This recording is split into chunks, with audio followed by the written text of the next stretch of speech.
निष्कर्ष के हो भने हाम्रो देशमा परिवर्तन अरूले खाए, मैले खान पाइनँ।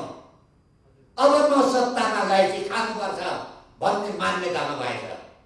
एउटा भयो त संसदीय समितिले वाइड बडीमा 4.35 करोड भ्रष्टाचार भयो भन्नु मुद्दा छ छैन? बाबुराम भट्टराईले महेन्द्रनगरमा गएर भाषण गरे, मैले 3टा कारणले माओवादी छोडे। एउटा, क्यान्टनमेन्टको पैसा प्रचण्डले एकलौटी खाए, त्यो पैसा 34 अरब छ। अर्को एउटा घटना भने एमसेलको पैसा बाबुरामले प्रचण्डले खाए। तेस्रो भने द्वन्द्वका बेलामा भारतबाट ल्याएका हतियार भारतीय टेररिस्टलाई बेच्छु, सेनालाई नपक्डी भने। यो 3टा कारणले मैले नेकपा माओवादीमा बस्न सकिनँ भनेर छोडे। अनि अख्तियारमा बयान गरेकी छन्, मैले 7 करोड रुपियाँ दिएर यो पद प्राप्त गरेको। कसलाई दिनुभयो? महामहिम राष्ट्रपतिलाई यति दिएँ, अहिलेका प्रधानमन्त्रीलाई यति दिएँ, अलिकति अगाडिका रक्षा मन्त्रीलाई यति दिएँ, हुँदै जम्मैको लिस्ट दिएको छ। यो देशमा पद बिक्री गर्न पाइन्छ? कानुन लाग्दैन, तर लाग्दैन। अहिले यो देशमा 1000 कानुनभन्दा माथिका मान्छे छन्। जब कानुनभन्दा माथि हामीले मान्छे राख्छौँ, हामी लोकतन्त्र र प्रजातन्त्रको कुरा गर्छौँ अनि त्यसको समर्थन पनि गरिदिन्छौँ। पुष्पकमल दाहाल र बाबुराम भट्टराई र खड्ग ओली आएपछि राम राज्य हुन्छ भनेको होइन। के भयो? रावण राज्य हो। अब रावण आएपछि के गर्नु पर्यो? अब राम सिर्जना गर्नु पर्यो। नेपाली एयरलाइन्सको सबभन्दा ठुलो आम्दानी ग्राउन्ड ह्यान्डलिङ एयरपोर्टको, त्यो कसलाई गयो? यतिलाई गयो। त्यो कसको लगानी छ? प्रधानमन्त्रीको लगानी छ। हिमालय एयरलाइन्समा कसको लगानी छ?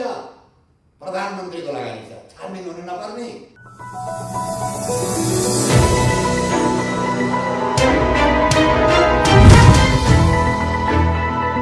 यो समस्याको समाधान छैन।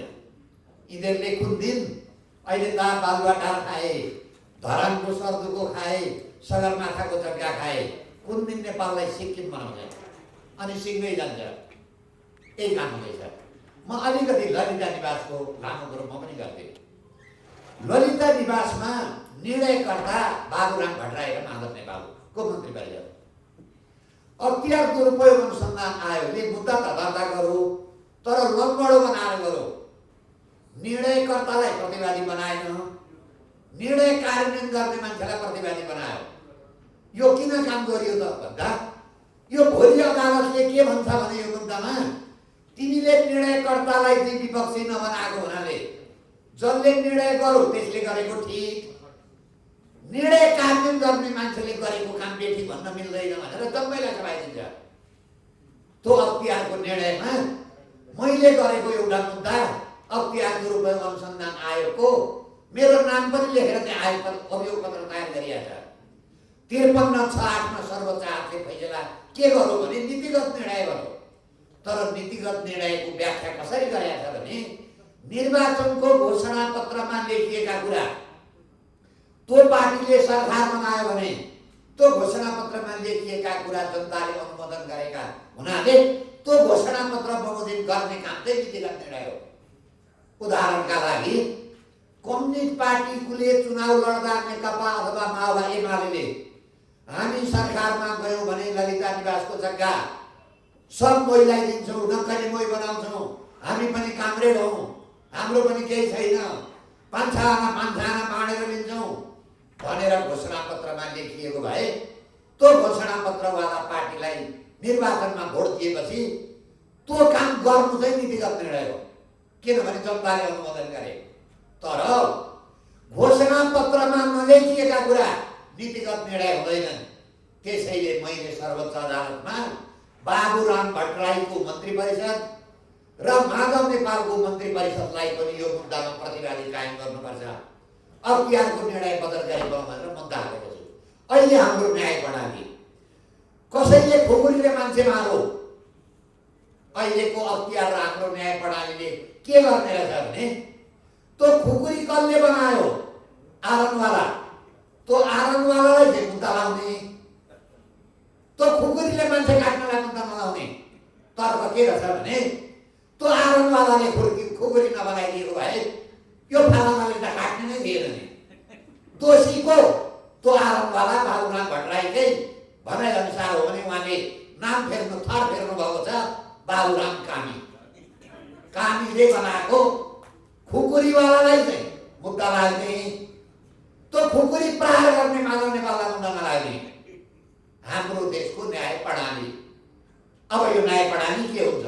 यसको तमाम निष्कर्ष के हो भने हाम्रो देशमा परिवर्तन अरूले खाए, मैले खान पाइनँ, अब म सत्तामा गएपछि खानुपर्छ भन्ने मान्यतामा गएछ। एउटा भयो त संसदीय समितिले वाइट बडीमा 4 अरब 35 करोड भ्रष्टाचार भयो भन्नु मुद्दा छ छैन? बाबुराम भट्टराईले महेन्द्रनगरमा गएर भाषण गरे, मैले 3टा कारणले माओवादी छोडे। एउटा क्यान्टनमेन्टको पैसा प्रचण्डले एकलौटी खाए, त्यो पैसा 34 अरब छ। अर्को एउटा घटना भने एमसेलको पैसा बाबुरामले प्रचण्डले खाए। तेस्रो भने द्वन्द्वका बेलामा भारतबाट ल्याएका हतियार भारतीय टेररिस्टलाई बेच्छु, सेनालाई नपक्डी भने। यो 3टा कारणले मैले नेकपा माओवादीमा बस्न सकिनँ भनेर छोडे। अब कि बाबुराम भट्टराई सिल्ली हुनु पर्यो? उप प्रधानमन्त्री अगाडि र पछाडिमा गएर पुगो गर्ने गाडी छन्, सरकारको तेल छ, सरकारको गाडी चढेर हिँड्छन्। होइन भने बाबुराम भट्टराईले भनेको कुरा किन मान्नु हुँदैन? यसको अर्थ के हो भने हाम्रा तमाम सिस्टमलाई प्यारालाइज गरिसक्यो। तपाईँलाई जतिखेर सिक्किम विलय हुँदै थियो त्यहाँ कोही पनि मागी थिएन, एउटा मात्रै मान्छे रहेछ, प्रत्येकजना मात्रै एउटा, अरू मारिसक्यो। हाम्रा देशमा पनि यो जम्मै कुरामा जम्मै समाप्त गरिएछन्। त्यसैले हामीले के भन्यौँ भने राष्ट्रिय नागरिक आन्दोलन समितिले अब 12 बुँदे दिल्ली सम्झौताबाट सुरु भएका संरचना जम्मै असफल भए। अदालतले काम गर्दैन, अख्तियारले काम गर्दैन, मन्त्रालयले काम गर्दैन, हरेकले काम गर्दैन। अब यो देश जगाउने हो भने अब नागरिक आउनु पर्यो। नागरिक तपाईँले जतिखेर पार्टी लिएर नेताले आन्दोलन गरे, 7 सालमा पार्टी र नेताले गरे, कोसी गयो। 15 सालमा नेपाली काङ्ग्रेस सरकारमा आए, आपत गर्न गयो। 46 सालमा पार्टीले गरेको आन्दोलनले टनकपुर गयो। अब 63 सालको आन्दोलनले के जाँदैछ हेर्नुहोस्। त्यसैले हामीले के भन्यौँ भने पार्टीले गरेको आन्दोलनले पार्टी र नेतालाई फाइदा हुँदो रहेछ। अब नागरिकले आन्दोलन गरौँ अनि नागरिकलाई फाइदा हुन्छ। त्यसैले हरेक 10 वर्षमा नेपालमा परिवर्तन भयो। यो सर्दो खलाको जग्गा मैले पनि हेरेको छु। राजा वीरेन्द्रले त्यहाँको जलाधार त्यहाँ रुख रोपो भने धरानमा पानी आउँछ भनेर त्यहाँको सट्टा भर्ना दिएको जग्गा फाइदाले उनीहरूले डढाइदिए अनि आफै मान्छे राखेर अहिले प्लटिङ गर्दैछन्। प्लटिङ यो व्यवस्था रहन्छ।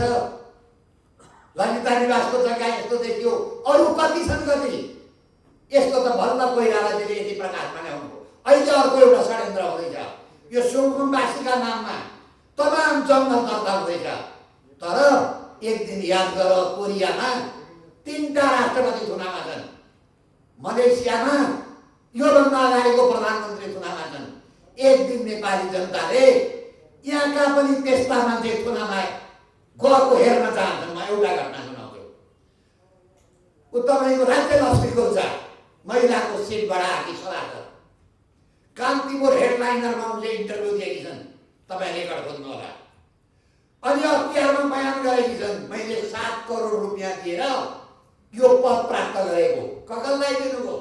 महामहिम राष्ट्रपतिलाई यति दिएँ, अहिलेका प्रधानमन्त्रीलाई यति दिएँ, अलिकति अगाडिका रक्षा मन्त्रीलाई यति दिएँ, हुँदै जम्मैको लिस्ट दिएको छ।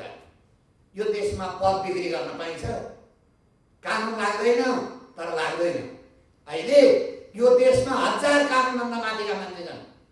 जब कानुनभन्दा माथि हामीले मान्छे राख्छौँ, हामी लोकतन्त्र र प्रजातन्त्रको कुरा गर्छौँ अनि त्यसको समर्थन पनि गरिदिन्छौँ। पुष्पकमल दाहाल र बाबुराम भट्टराई र खड्गौली आएपछि राम राज्य हुन्छ भनेको होइन। के भयो? रावण राज्य हो। अब रावण आएपछि के गर्नु पर्यो? अब राम सिर्जना गर्नु पर्यो अनि त्यसले रावण पराजित गर्छ। जबसम्म सत्तामा बसेका रावणलाई हामी पराजित बचाउन युवराज कोइरालाको पनि ज्यान सुरक्षित छैन। 17,000 मारेका मान्छेले 17,000 एक गर्दिन के फरक पर्यो? बचेकै छ 5,000 साबिती भएकै हुन्। अहिले नेपालीलाई चिन्ता के छ भने 17,001 को हुने। त्यसैले म के अनुरोध गर्छु भने एक बार आफ्नो देश त बचाउनु पर्यो नि। देश यसरी नै खाइन्छ। यो देश खाने सिद्धान्त हो। बालबटारको जग्गा खाइन्छ। हरेक जग्गा जुन नेपाल ट्रस्टको राजाबाट खोसेर लागेको जग्गा अहिले कसलाई दिँदो रहेछ? यतिलाई हुँदै हुँदै नेपाल एयरलाइन्सलाई 2टा सञ्चालक यतिका मान्छे गइसके। नेपाल एयरलाइन्सको सबभन्दा ठुलो आम्दानी ग्राउन्ड ह्यान्डलिङ एयरपोर्टको त्यो कसलाई गयो? यतिलाई गयो। त्यो कसको लगानी छ? प्रधानमन्त्रीको लगानी छ। हिमालय एयरलाइन्समा कसको लगानी छ? प्रधानमन्त्रीको लगानी छ। छानबिन हुनु नपर्ने। त्यसैले हामीले के भन्नु भने अब नागरिक सरकार बन्नुपर्छ। यो देश बचाउने हो भने नागरिक आयोग बन्नुपर्छ। त्यसले पञ्चायत कालदेखि अहिलेसम्मका राजनीतिज्ञका र उच्च ओहदाका मान्छे अघि कोइरालाजीले भनेका यी जम्मै छानबिनको दायरामा पर्छन्। त्यसपछि मात्र यो देश बन्छ। नभए हाम्रो गन्तव्य कि हामी सिक्किमतिर जाँदैछौँ, हामीले ताली बजायौँ भने तपाईँ पत्रकार महोदयले त्यसमा ठुल्ठुला पटा ढाकिदिनुहोस् ती मान्छेका। हामी नै हुने आफूले त्यसलाई साडे बनाउने। अरूले बनाएका साडे त होइन। हामीले नराम्रो कुरो छाप्यौँ न। यी भनेका त महान नेता हुन्। महान नेताले कहाँ पुर्याए? त्यसैले मेरो अनुरोध गराई अब एक बार नेपाली जनता जाग्यो भने कि हामी अफगानिस्तान जान्छौँ कि सिक्किम जान्छौँ, नभए बारम्बार नागरिकता मानेर फेरि जाने त निश्चित छ। त्यही कारणले बाबुराम भट्टराई महेन्द्र चौधरी हुनका लागि 17,000 मान्छे मारेर तराईको नेता जान तयार हुनुभएको छ। अब हुने महेन्द्र चौधरीको पद सायद बाबुरामलाई पाउनुहुन्छ। त्यसैले मेरो अनुरोध गराई यी पुवासाला छन् जिउमा चढ्छ जङ्गली जनावरको मासु कनाइदिन्छ। लोकतन्त्र र प्रजातन्त्रको कनाइ हामीलाई पनि कनाइदिए पुछार उठायौँ। जब पेटमा हात हालेर आन्द्रा र भुँडी निकाल्छ त्यसपछि त्यो जनावरले मरेपछि मात्रै थाहा पाउँछ। यो त हामीहरूलाई प्रजातन्त्र र लोकतन्त्रको त कन्याको मात्रै रहेछ। असल यसको उद्देश्य त मार्ने रहेछ। अहिले नेपाल त्यो अवस्थामा पुगेको छ। अहिले भन्नुहोस् त तपाईँको 46 सालमा 7,000 भइरहेको हुन्थ्यो, अहिले 48,000 छ। कहाँको पैसा? एउटा हस्पिटलमा लागेको देखाइदिनुहोस्, एउटा स्कुलमा कलेजमा लागेको देखाइदिनुहोस्, एउटा सडक बनाएको देखाइदिनुहोस्। पैसा कहाँको? आखिर हिसाब किताब त हुनु पर्यो नि। त्यसैले मेरो अनुरोध गराई अब एक हौँ। देश हाम्रो, हाम्रा सन्ततिले यो देश हामीहरूले स्वतन्त्र र सक्षम बनाउन सक्यौँ भने आउँदा सन्ततिले धिक्कार छ। यो देश रहेन भने तपाईँको पत्रकारको छोरो पत्रकार हुन पाउँदैन, मेरो छोरो वकिल हुन पाउँदैन। त्यसैले तपाईँको छोरो पत्रकार बनाउनु छ। अब देशका लागि काम गरौँ, पार्टीका लागि काम नगरौँ। यो कार्यक्रम गरिदिनु भयो, बोलाइदिनु भयो र बोल्न दिनुभयो। आयोजकलाई धन्यवाद।